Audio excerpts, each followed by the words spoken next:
बेटी की परवरिश। जिंदगी किसी को किस मोड़ तक ला सकती है। एक दिन कविता अपने पति से कहती है, कौन है ये बच्ची, बताते क्यों नहीं, क्यों लेकर आए हो इसे यहाँ? कविता, ये मेरी बच्ची है। माँ पापा मेरी शादी शिवानी से करने के लिए मान नहीं रहे थे, लेकिन मैं उससे बहुत प्यार करता था। अब वो इस दुनिया में नहीं है, लेकिन सन्निका की जिम्मेदारी मेरी है। इसे मैं अपने पास ही रखूंगा। कविता ये देखकर सुनकर सन्न रह जाती है। कैसी बात कर रहे हैं आप? लोग क्या कहेंगे? मैं कैसे इस बच्चे के साथ जीवन चलाऊंगी? देखिए, इसे देखकर मुझे टेंशन हो रही है। आप इसे ले जाइए यहाँ से। मेरी भी तो बेटी है, मैं उसका हक कैसे मार दूं? दिनेश कविता को किसी तरह समझा लेता है। देखो सन्निका, ये आज से तुम्हारी माँ है, इन्हें तुम्हें माँ कहना है। कविता को तो सन्निका को देखना भी गवारा नहीं है, फिर वो उसकी माँ कैसे बन पाती? और शायद दिनेश भी ये हकीकत जानता था। कुछ साल बाद देखिए, अब राधिका बड़ी हो गई है, उसके लिए किसी अच्छे घर का रिश्ता देखिए ना। शादी तो करवानी है ना? हाँ, लेकिन सन्निका उससे बड़ी है, पहले तो उसकी शादी तय करेंगे ना। जमाना जानता है कि वो एक नाजायज लड़की है, कोई उससे शादी क्यों करेगा? ऐसे भी आता है क्या उसे, जो कोई उसे अपने घर की बहू बनाएगा? तभी वहाँ सन्निका आ जाती है। पापा, मुझे स्कॉलरशिप मिल गई है, आगे का सारा खर्चा यूनिवर्सिटी वाले उठाएंगे। मैं कल ही वहाँ हॉस्टल में शिफ्ट हो रही हूँ। लो, सुना दिया ना फैसला। अरे अब क्यों शिफ्ट हो रही हो? पहले ही हो जाती शिफ्ट। दुनिया में यूं कालिक तो ना होती हमारी। क्या यार कविता, एक तो खुशी की बात है कि लड़की को कुछ आगे बढ़ने पढ़ने का मौका मिल रहा है, लेकिन नहीं, तुमको तो केवल ताना मारना ही आता है। जाकर देखो शिवानी क्या कर रही है। अरे हाँ, मैं शिवानी को दूध देना भूल गई, वो कैसे उठेगी? कविता को ये सुनकर गुस्सा आ जाता है। हाँ हाँ, अपनी किताबों से फुर्सत मिले तब ना। मेरी बेटी ना कुछ खाए ना कुछ पिए, यही तो चाहती हो तुम। सन्निका, जिसने कभी कविता से बात ही नहीं की थी, क्योंकि वो उसे हमेशा कोसती, वो वहाँ से बिना कुछ कहे निकल जाती है। खाना तो पूरा बन गया, अब जाकर आराम से पैकिंग करती हूँ, कल वक्त से निकल जाऊंगी। देखिए जी, वैसे तो ये लड़की मुझे एक आंख पसंद नहीं, अपने कमरे में पैकिंग कर रही है। अरे मुझसे तो कभी बात भी नहीं करती। आप साफ साफ बोल दीजिए उसे कि घर से जाएगी तो सारा काम कौन करेगा? उसकी माँ। माँ का नाम सुनकर सन्निका भी वहाँ आ जाती है। नहीं, वो कैसे करेंगी, वो तो मर गई है ना। उस मनहूस औरत को मेरे घर में याद करने की कोई जरूरत नहीं है, समझी? वैसे भी ना होते हुए भी तेरी शक्ल में लगता है कि वो हमारे बीच में ही है हमेशा से। तो ठीक है ना, जब जा रही हूँ तो क्यों प्रॉब्लम हो रही है आपको? सन्निका घर से निकल रही थी। कविता ना चाहते हुए भी सन्निका को रोक लेना चाहती थी, और वजह थी सिर्फ उसकी सोशल लाइफ का डिस्टर्ब हो जाना। किटी में कविता की सहेलियाँ कहती हैं, क्या बात है, तू परेशान सी लग रही है, सब ठीक तो है ना? क्या हुआ, उस सन्निका ने फिर कोई तमाशा किया क्या? अरे नहीं नहीं, चली गई, वो तो ऑक्सफोर्ड की कोई एनजीओ है, उसकी स्कॉलरशिप मिली है।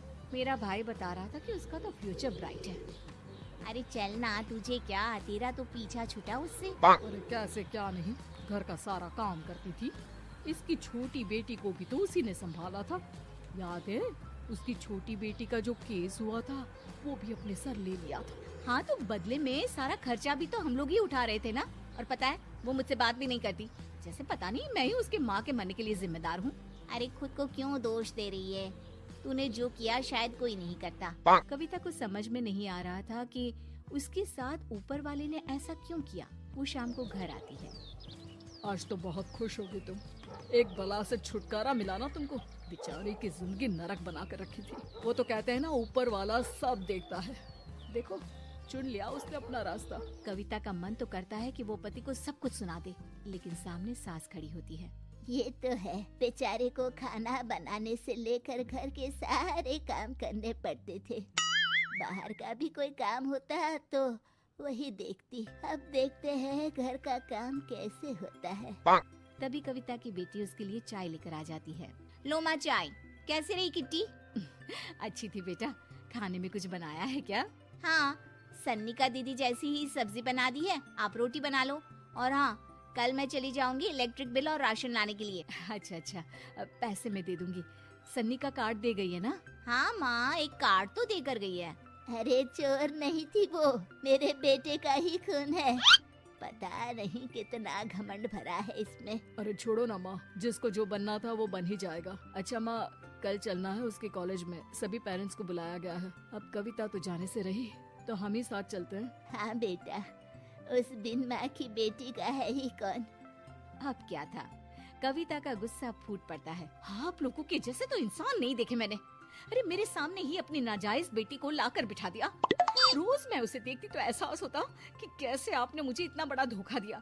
जरा सोचिए तो, अगर ऐसा ही कुछ मैंने किया होता तो। अरे रहने दे, क्या नहीं किया तूने उसके बदले में। उस मासूम के साथ क्या क्या करती थी सब जानते हैं हम। अरे छोड़ो ना माँ, ये तो एक बात लेकर बैठ जाती है। चलो सोने चलते हैं। अगले दिन दिनेश और उसकी माँ सन्निका के कॉलेज में जाते हैं। कैसी हो बेटा? मेरा नाम रोशन करना। जरूर पापा, ये ले बेटा पैसे रख ले। नहीं, वो कविता ने काट दिया है। अरे बेटा, वो माँ है तुम्हारी, उसका नाम क्यों लेती हो? अरे हटाओ भी, क्या ही क्या है उसने इसके लिए, क्यों माँ बोले। तभी वहाँ सन्निका की टीचर आ जाती है। सन्निका की माँ नहीं आई? जी नहीं, वो घर में बेटी है ना, सबका एक साथ आना तो मुमकिन नहीं था। तो उन्हें भेज देते, हम सभी उनसे मिलना चाहते हैं। मानना पड़ेगा, बहुत अच्छी तरह से पाला है उन्होंने अपनी बेटी को। क्या घर का काम, क्या बाहर का, कॉन्फिडेंस तो कूट कूट कर भरा है। पैसे रुपये के लिए भी इसे किसी का मुंह नहीं देखना पड़ता। स्कूली शिक्षा भी लाजवाब है। पिता और दादी को एहसास होता है कि जिस कविता के पालन पोषण पर उन्हें हमेशा से शक रहा, वो सन्निका के भविष्य के लिए किसी वरदान जैसा साबित हुआ।